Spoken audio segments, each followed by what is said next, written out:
Harka fuuni akan jirtu kabintoota daawwattoota keenya dhangaa sabbataa raadiyoo gaggabaaboo isaatti kan asinitti hima oduu wajjin anabbo maqaasooti amma xumuraatti nu faana taasisin jenna. Yuunivarsiitiin Jimmaa muummee barannoota garaagaraatiin barattoota digirii jalqabaa, digirii lammaffaa fi digirii sadaffaatiin eebbisaa ture eebbisiiseeti jira. Yuunivarsiitichi barattoota eebbisiise keessaa lammiilee biyya alaa 8 digirii sadaffaan yookiin dooktoreetiidhaan yeroo jalqabaatiif ammoo ispeeshaalistii gadaamessaatiin lammiilee biyya alaa 2 eebbisiiseera. Yuunivarsiitichi barattoota 2509 guyyaa irraa kan eebbisiise yoo ta'u, pirezidaantiin yuunivarsiitichaa Dr. Jamal Abbaa Fiixaa yuunivarsiitichi erga hundeeffamee lammiilee barattoota ga'umsaan horachuun yuunivarsiitiiwwan hangafa keessatti kan ramadamu ta'us kaasaniitu jiru. Ammas taanaan biyya irra darbee addunyaadhaaf giddugala qorannoo bebbeekamoo ta'uudhaaf tattaaffii cimaa taasisaa jiraachuunis gabaafameetu jira.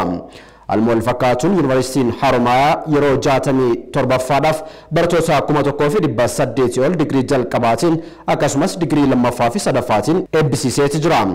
Gama biraatiin yuunivarsiitiin Dillaas barattoota digirii jalqabaa, digirii lammaffaa fi digirii sadaffaatiin barsiisaa ture 1650 eebbisiiseeti jira.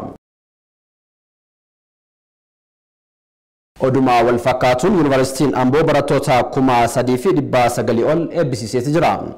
Yuunivarsiitichi kaampaasii Haacaaluu Hundeessaa, kaampaasii Walisoo, kaampaasii Maammoo Mazamrii fi muummeetti akaakuu barnoota garaagaraatiin barsiisaa ture 3921 guyyaa irraa eebbisiise keessaa dhibbeentaan 23 dubartootaas jarameeti jira.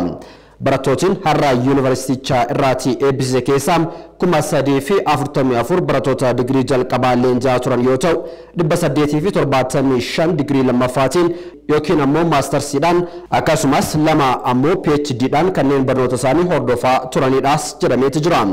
Bara 1939 sadarkaa kolleejiitti kan hundaa'e yuunivarsiitichi bara 2002 irraatii erga gara yuunivarsiitichi guddatee carraaqii dhaloota baatee horachuudhaaf taasifamaa jiru keessatti shoora guddaa baachaa jiraachuunis kan beekamudha. Obbo Dammaqee Mokkonnan gaanfa Afrikaatti Koomishinii Dhimmoota Siyaasaa, Nageenyaa fi Tasgabbii waliin mari'achuun gabaafameeti jira. Ittaanaan muummee ministeeraa fi ministeerri dhimma alaa obbo Dammaqee Mokkonnan gaanfa Afrikaatti Koomishinara Dhimmoota Siyaasaa, Nageenyaa fi Tasgabbii Ambaasaadar Bonkel waliin dhimmoota yeroo irratti mari'ataniitu jiru. Walitti bu'iinsa kaaba Itoophiyaatti jiru furuudhaaf ejjennoo mootummaan qabu irratti obbo Dammaqee Mokkonnan Ambaasaadar Bonkilaaniitiif ibsa laataniitu jiru. Ambaasaadar Bonkilaan gama isaaniitiin mootummaan Itoophiyaa walitti bu'iinsa kaaba biyyattii mariin furuudhaaf tattaaffii taasisuu fi koomishiniin biyyaalessaa hundeessuun gara hojiitti seenuu isaa dinqisiifachuunis gabaafameeti jira.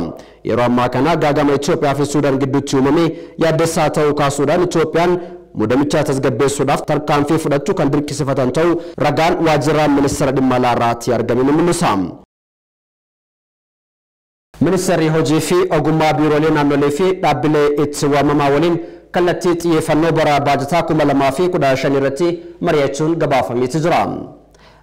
Ministeera hojii fi ogummaa aadde Mufaarat Kaamil toora miidiyaa hawaasummaa isaaniitiin akka ibsanitti damichi ilaalcha baratame keessaa ba'uun sochii haala yeroo ammaa giddu galeeffate irratti muuxannoo qoodamuu himaniitu jiru.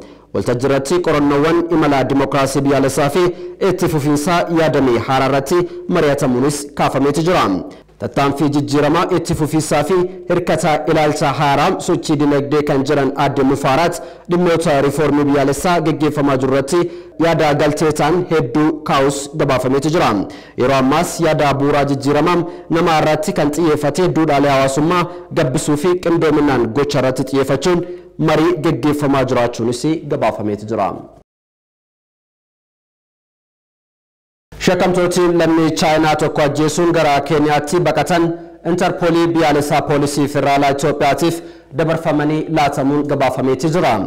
Finfinnee kutaa magaalaa Qirqos aanaa 2 iddoo addaa Masqal Flower Hoteela Tolosaa Laggasaa darbii 5ffaarratti kan argamu reestooraantii Chaayinaa jedhamutti lammii Chaayinaa tokko ajjeesuun yakkaan barbaadamaa kan turan Keeniyaatti to'atamuun Interpoolii biyyaalessaa poolisii federaalaa Itoophiyaatiif laatamaniitu jiru. Shakkamtootiin maqaan isaanii Huang Jiangjing, Lee Jimbu Wang Muni fi OV Juang jedhaman yakkicha erga raawwatanii booda gara Keeniyaatti baduu isaanii Daayirektarri Interpoolii biyyoolessaa Itoophiyaa Komaander Tsaggaayee Haayiluu ibsanii jiru. Interpooliin biyyoolessaa Itoophiyaa poolisii magaalaa Finfinnee waliin ta'uun qorannoo geggeessanii shakkamtoota kanneen irratti beeksisa diimaa Interpoolii idil-addunyaa baasuudhaan barbaadamaa turuun Daayirektarichi ibsanii jiru. Interpooliin biyyoolessaa Keeniyaa waliin odeeffannoo wal jijjiiruun shakkamtootni kunneen to'annoo jala ooluu isaaniis gabaafamee jira. Oduuwwan maddeen biyyoolessaa argannetti dabarra. Liibiyaatti mormitootiin gamoo paarlaamaa cabsuudhaan seenuun gabaafamee jira. Liibiyaa magaalaa Tokriitti mormitootiin gamoo paarlaamaa cabsanii seenuu fi gariin abidda itti qabsiisuunis gabaafamee jira. Suuraaleen intarneetii irratti maxxanfaman mormitootiin gamoon alatti gamoo ennaa gubanii fi wayitti aarri mul'atu kan agarsiisanidha. Magaalaa Liibiyaa kan keessatti adda ciccitaa elektirikii dabalatee qaala'insa jireenyaatii fi muudama siyaasaa mormuudhaan hiriirris ba'amuu irratti argama. Magaalaa guddoo biyyattii Tripoli keessatti bulchiinsa morkattuu bulchuu keessatti mormitootaa fi filannoon akka geggeeffamuuf waamicha irratti kan argamanidha. Gaaffii isaan dhiyeessan kanas hoogganaan mootummaa waliin yeroo Abdul Hamid Dihaab deeggaranii jiru. Jaarmiyaaleen biyyattii hundinuu jijjiiramuu akka qabus qondaalli kun dubbachuu Aljeeziraan gabaasee jira. Hokkirri kun kan dhagahame erga dhaabbata mootummoota gamtoomaniin Jenevaatti marii filannoo geggeessuu taasisee guyyaa tokko booda. Mariin sunis waan abdachiisaa irra osoo hin gahin fashalaa'uu isaas maddeen oduu gabaasuu irratti argamu. Liibiyaatti bara 2011 mormii neetoon deeggarameen bulchaa yeroo dheeraa biyyattii koloneel Muhammad Gaddaafi erga aangoorraatii guffamaniitii booda nageenyi biyyattii irraa fagaatee jira. Biyyattiin boba'aan badhaate kun yeroo tokkotti Afrikaa keessaa sadarkaa jireenyaa ishii olaanaa jedhamuudhaan kan qabatee turtu ta'uu fi tajaajila fayyaatii fi barnootaanis bilisa kennaa turteeti jirti. Yeroo ammaa kana godaantootiin kumaatamatti lakkaa'aman gara biyyoota Awurooppaatti ce'uudhaaf akka daandii ijootti kan itti fayyadaman Liibiyaan haa ta'uutii malee yeroo ammaa kanatti tasgabbii dhabuu isheerraati kan ka'e lammiileen biyyattii hedduun dararaaf saaxilamaa jiraachuunis gabaafamee jira.